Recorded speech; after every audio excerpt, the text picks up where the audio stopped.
Comment encadrer des nombres décimaux entre deux entiers consécutifs? Tout d'abord, que signifie encadrer en mathématiques? Tracer un joli cadre autour d'un nombre avec ta règle? Non, certainement pas. Encadrer un nombre en mathématiques, ça signifie trouver un nombre avant et un autre nombre après.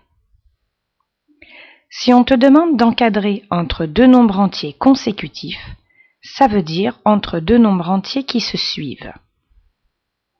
Par exemple, on veut encadrer 30,76 entre deux nombres entiers consécutifs.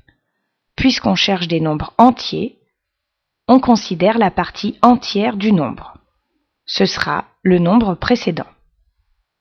Après 30, il y a 31. Ce sera le nombre suivant. 30,76 se trouve entre 30 et 31. À l'inverse, si on te demande d'intercaler un nombre entre deux nombres entiers, par exemple entre 57 et 58, la partie entière sera forcément 57. Ensuite, on peut imaginer n'importe quel nombre dans la partie décimale. Si tu es au CM1, c'est fini. En revanche, les CM2, on continue encore un peu. Au CM2, on peut te demander d'encadrer entre deux décimaux consécutifs.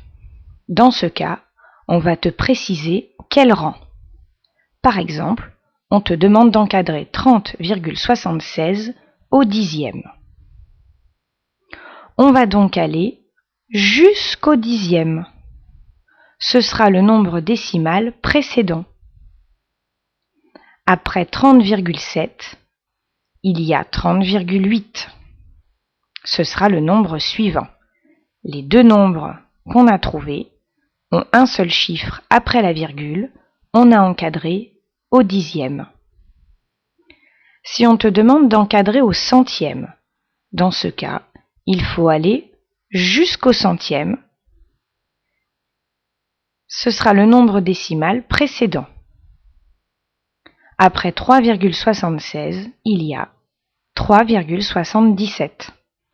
3,765 se trouve entre 3,76 et 3,77. Pour encadrer au millième, même technique, on va jusqu'au chiffre des millièmes, c'est-à-dire après le 6. Ce sera le nombre décimal précédent. Après 7,826, il y a 7,827. Tu sais maintenant encadrer un nombre entre deux nombres entiers ou entre deux nombres décimaux. À demain, en classe.